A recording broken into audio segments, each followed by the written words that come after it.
На недела дена пред Нова година истекот на законски предвидениот рок за исплата на регрес за годишен одмор. Прогнозите се дека оваа година ќе биде најлошо. Според информациите на Гласен текст и Лет Штип, ситуацијата е алармантна. Фирмите исплаќаат многу пониски суми К15, но овде вината делумно се гледа и кај работниците кои потпишуваат спогодби да добијат пониска сума регрес за годишен одмор. Годинава ќе биде најлоша во делот на исплата на К15.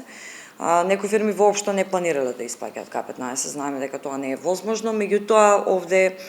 ќе кажам дека вината е делумна и до работниците, бидејќи низ годините тие постојано се потпишуваат, номинираат наводно свој представник и подоцна тој представник кој што најчесто близок до работодавачот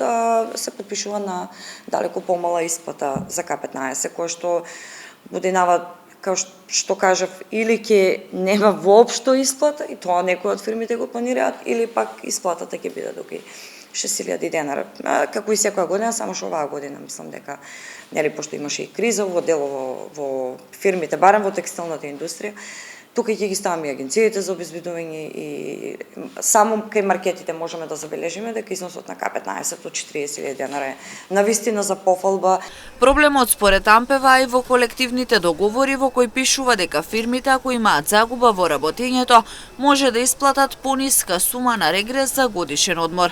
Но не е потенцирано која е најниската сума која може да се исплати, па затоа претходната година имаше фирми и предпријатија кои на своите вработени им исплатија и по 100 денари К15. Една порака до нашите газди, не работодавачи, бидејќи има разлика газди и работодавачи, да се угледаат на правите менаџери, да се угледаат на правите работодавачи, кои немаат никогаш проблем да најдат работници, бидејќи секогаш исплаќаат плата на време, не исплаќаат под минимална или минимална плата,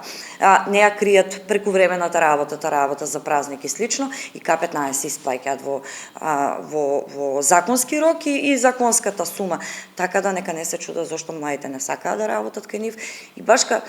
навистина е безобразно кога ќе ги видите, па ќе речем, ова е клише, меѓутоа еве да речеме, постојано да ми го гледате возниот парк каков им е, а тука се молиме за К15 од некои 17.000 денара. Навистина е срамота. Според Ампева, работниците треба да се ценат многу повеќе, редовно да им се исплаќаат плати и додатоци К15, со цел да може да се задржат на работа.